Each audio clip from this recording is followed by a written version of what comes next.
My name's Wilfrid Wood, and I'm a sculptor of heads and figures, portraits mainly. Tonight, the title of the talks is Going Solo, so I'm mainly normally I talk about art type stuff, really, but tonight is going to be a bit more about how to survive, being freelance, having jobs, tiny bit about agents, ducking and diving, you know, just making things work and trying to be as much of an artist as possible. Nice to see everybody. So it's very nice to talk about, normally I'm talking about art and techniques and things like that. So, but this is a bit about kind of survival more and being a freelancer, which is unusual for me to talk about. And I'm no expert, I've somehow just bodged along the last, 30 years or something. So that's me in my studio in Hackney Wick. I make sculptures, the heads and figures mainly, but also dogs occasionally, all made by hand, all very sort of lots of paint and sandpaper and fumes and all that sort of old-fashioned stuff. I make big things like that. That's Jean Julien, if you know him, the illustrator, and tiny little cuties like that doggy. And I use plasticine a lot. You know plasticine that you played with as a kid. This is my friend Dawn.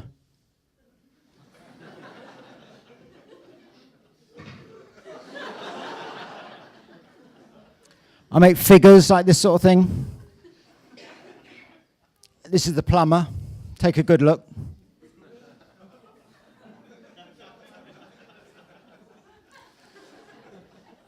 Right, so there's some real old stuff here. This is me at college. I did graphic design at St Martin's. After college, I went to a publisher's called Dorling Kindersley, and I designed spreads of encyclopedias. So this is kind of 1992, 3, that sort of time. And it was good. It was a proper job. So I got paid regularly. I learnt how to use computers a tiny bit, deadlines, working with people, all those sorts of things, but got bored stiff, as you can imagine. But during that time, at college, I used to try and answer as many projects as possible with 3D things. I don't quite know why, but it was just always some enjoyable thing for me to make stuff. And I made a few sort of plasticine little things like this. After 3 years odd at Dorling Kindersley, I just couldn't hack it any longer, stopped, and they got me back occasionally to do these sort of jobs, which was making these ducks. And this sort of thing, this was a tugboat with little plasticine figures in it that I made to tell a story about like 10 pages of a children's book.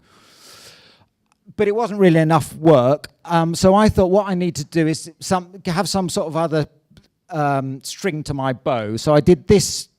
You know what a TEFL course is? It's teaching English as the foreign language, and with the puckered arsehole of a logo. I spent 820 quid on this course and failed it. Which was really miserable, and I tried very, very hard. But it was quite interesting in that way that it teaches. I thought I could do it. I speak English, but I'm terrible at grammar and that sort of thing. But I still thought I could do it, and most people pass it. I think like 18 out of 20 people passed it, and I think I'm reasonably intelligent, should be able to manage it. Anyway, I couldn't do it.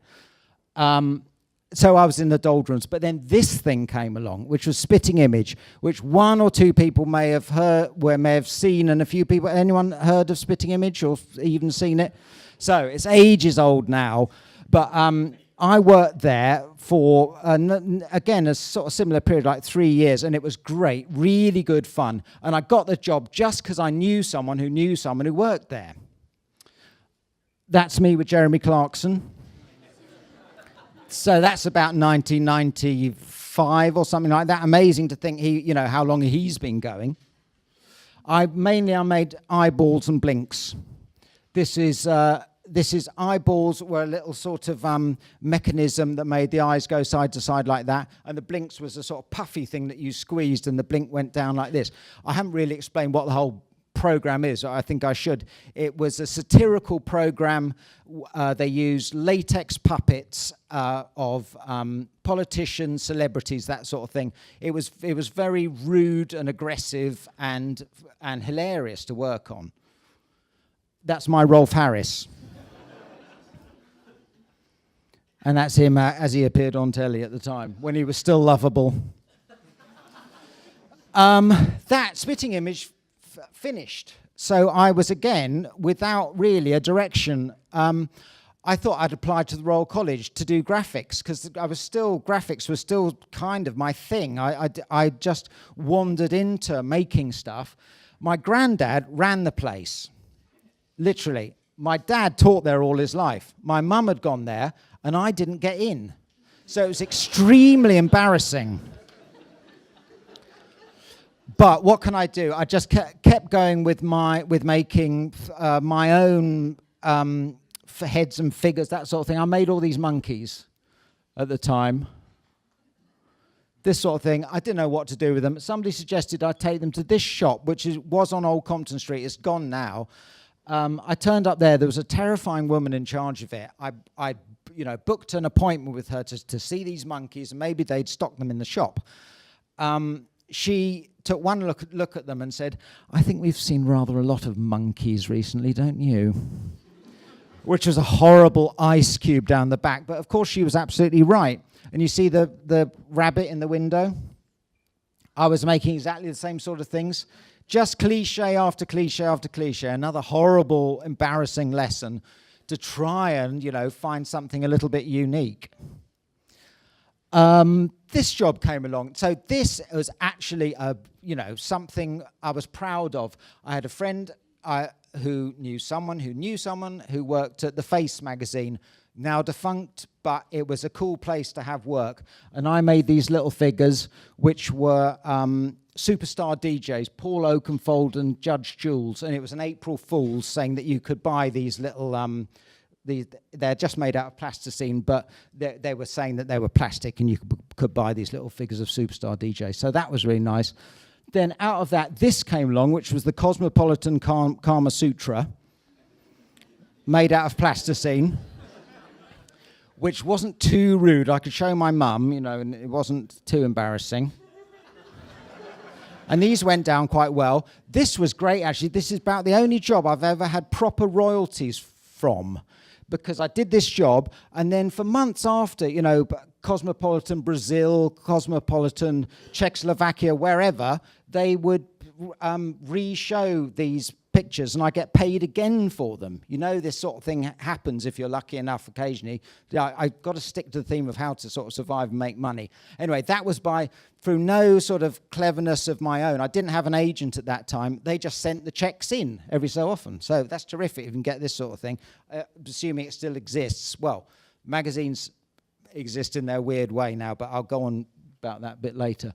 At the same sort of time, I was doing things like this, which was artwork for my friend Nicola, who was a silkscreen printer. This was a purely earning money thing, and it was awful because this is for fabric. So the screens were this sort of bigger than this, massive silk screens, and I had my crappy old computer, and this was about 5 layers or something like that, huge artworks. And you know what you won't know, but back in the day, the computer, you moved a layer of Photoshop no distance at all, and the computer would just go tick, tick, tick, tick, tick, tick, tick, tick, tick, tick, tick, to do anything. So it was hell, but it kept another thing that kept me going while I was still trying to do my own stuff and a few odd jobs on the side, odd model making jobs. This is Charlie. This is the kid of a friend of mine.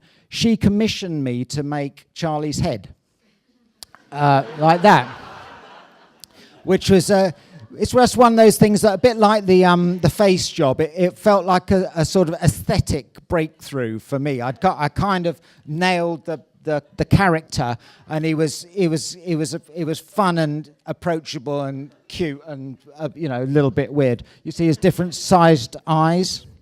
I thought that might not go down well, but it's true. He's got different sized eyes. And that ended up... Does Creative Review still exist as a magazine? Okay. It ended up... on the cover of Creative Review, which was very nice and did me a lot of good. And it was all because Helen, my friend, had commissioned me to make this sculpture in the first place. That's Charlie now, by the way. I just drew him last week. Yeah. So things were starting to trot along quite nicely. This is a job I did for Levi's. So there were 3 different cuts of jeans, wide ones, thin ones, regular ones, and I made these 3 characters, and they did all sorts of things with them and made thousands of them in China, that sort of thing. So at this point I had an agent, and they dealt with all these things like territories and weird things like that, and I managed, that started to earn a little bit of money. I did this figure. There was a clothing brand, Howie's. Does that still exist? It does. Huh. I did this figure called Doughboy for Howie's. Well, actually, that's not true. What I've done, this is another example, is that I made the figure in the first place just for myself. Somebody saw it, told someone else, and then they said, can we use the figure that you've already made to advertise, well, as an example of not eating too much bread, I think, because, well, no, it's too boring to go into. And I made this figure, which was a commercially produced toy. And this sort of job came along, which was just pretty much of a joke, to be honest, as far as I was concerned. So this is with a big ad agency. It's all quite a long time ago now, so I think I can say the truth about it, which basically it was a piece of piss and getting paid loads of money to make these. They gave me this kind of reference, which is exactly what it told me what to do, basically. And I just made these figures out of plasticine. No problem at all, and getting paid loads of money. Completely weird. It's a government project, and I just, I thought that it was almost like, I'm sure it wasn't the end of cocaine and Ferraris in the advertising world, but it felt like sort of a bit of a last hurrah, and loads of government money sloshing around, paying to people like me to do absolutely ridiculous. You could have got any school leaver to make these. And then they turned them into this sort of thing. I didn't even do these. I just made the original figures, and then got a kind of, some sort of fee all the time for the most obvious work you could ever do.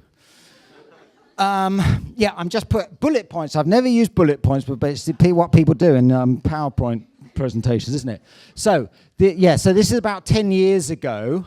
So advertising dried up for me, and it didn't entirely dry up, but gradually. And then there's always the question of, is it me? Is it the climate? Is it what's happening? But anyway, I'd started to get less and less advertising jobs. Editorial gradually got paid less and less. And now, magazine work, you hardly get paid anything to do stuff for a magazine, as I expect you all know. But there are loads of magazines, and I don't quite understand how it all works financially, unless they're all sort of vanity projects. I stopped making things so smooth. That's just a little additional thing, because I used to sand things down and make them more perfect, and people were always saying to me, do you do things on the computer? And I thought, well, this is completely pointless. So I went the opposite way and just started to make things much more tactile and rough, so they purposely didn't look like they were made on a computer. Around the same sort of time, my granddad, who had run the Royal College, died and left his house to me and my sister. That's a mug he designed, by the way, and a reminder for me to say this. So this is sort of, I'm a bit nervous about saying this, really, but it's simply part of the picture of my life and the work I'm able to do. Is that really helped having a wodge of money and enabled me to get my flat. Also, I don't have wife and kids, anything like that, so I can afford to be very self-indulgent in my life and continue to be, really, making things like this. That's a dog head for my 40th birthday, so this is 10 years ago. All that sort of that sort of bit of a point happened about 10 years ago. I continue to basically do what I like, and some things are picked up on and some things aren't. And this was great because somehow Matt Lucas saw The Woman with the Poo Bag and David Cameron and bought them, which was an absolute thrill. And he came to my studio. He also bought this and gave it to Elton John. Gave it to Elton John. What I'd absolutely love to know was what Elton thought of it, and of course I hear nothing. No email, that's what more than anything, I'd love to know, did he think it was funny or stupid or good or bad or anything? It's a guy with a trainer fetish, in case anyone here is too innocent to understand what's going on. Bingo. Do you know Mr. Bingo? He's done endless talks. Anyway, he's a good mate. He's been very good to me, so I mustn't slag him off in public. I made this head of him, totally unasked for. He liked it and bought it, and then, having people like that with loads of followers and everything is all very handy for my own publicity. It's not why I made it in the first place, I must add, but it certainly didn't do me any harm. And then he put this, which was quite funny, how much he looked like that Conservative politician. Instagram, yeah, and he put that up recently. He did. Did you see his naked calendar? He did. So yeah. Instagram is a fantastic thing. So when I left college, if I wanted people to see my work, I'd have to print things out, and design them, and it would take ages and send them off. Blah blah blah blah blah. Now all I have to do is put them on Instagram. And if I have any success at all now, really, it's almost entirely based on having quite a lot of Instagram followers, which is, flimsy, really. I don't know if Instagram, if they decided not to do it tomorrow, or the other day I put on a slightly rude video and it got, censored, community guidelines. If I do that again, I don't know. They might just say, right, you're off. Anyway. This is modern life, and I've got a reasonable amount of Instagram followers at the moment. I hope they stay. We're including people who make these sort of funny comments like, I don't like it. I like this one. I don't like this one. I like this one. She went on and on. I like it, but only because of the background. I like that fat one. I don't like it. So yeah, you always slightly wince what people are going to say. I see other people's work that I love. I thought these vases were absolutely brilliant from some guy in the States. Bought them and he shipped them over and I've got them at home. I also sell work through Instagram quite often and get commissioned to do things. That's Jeremy Clarkson back 25 years later. I did that cover for Shortlist magazine, which went down quite well. Magazine. So yeah, the mystery of magazines. This is about an inch thick, this magazine. I don't know who buys it, who reads it. They paid me very little to make these figures. Karl Lagerfeld and Fendi, but it was a fun job and a bit stylish, so I thought I'd do it. They wouldn't print this. This is Dolce & Gabbana. They thought Dolce & Gabbana would be upset by it. It's not. I don't know if it's upsetting or not. I mean, it's a bit. Well, I thought I was pleased with it. I thought it was quite funny. Guillaume Henry, that's him, and that's my friend Luke, who takes photographs of a lot of my work. So he liked his portrait, and Luke printed it out, and he bought it. So that was a little sort of funny side thing that came out of doing that job. Claire Balding, this was another strange sort of job where I got paid a little bit for It's Nice That, the website, or practically all sort of art and graphics, illustration, photography goes through It's Nice That. So it's very handy, obviously, to get stuff on It's Nice That. I did these Olympic figures for them. So it's very good publicity. Again, not paid much, but you wouldn't expect it to be. It's a kind of editorial thing. Michael Phelps. They're all heads apart from him. I couldn't resist doing his body. So this was a proper paid job made out of plasticine. These are Barcelona Design Week. These figures, how am I doing for time? 2 more minutes. Okay, I should be about right then. That's Zaha Hadid and David Bowie. They made these adverts out there, they filmed this and did it.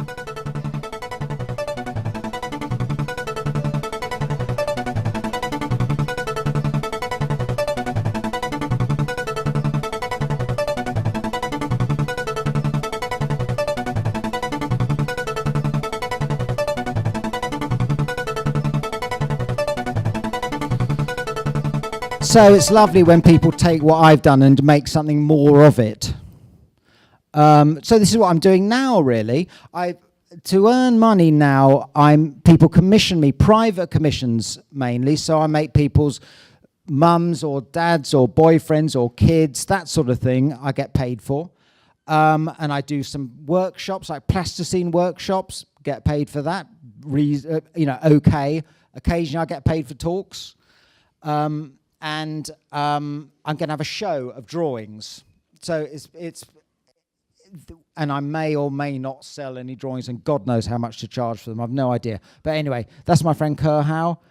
That's Zay and my portrait of her. Bingo! He'll just do anything, you know. Silly faces. Me, I'm trying to do a sort of fairly straightforward portrait, but I've got my mouth a bit funny, I think. And that's the show. Going to be in about a month. So I hope that sort of gives you a sort of idea of a meandering semi-career where I've kind of followed my nose, but always tried to keep going the things that excite me whilst having odd jobs on the way that of more or less interest. That's it. Thanks a lot.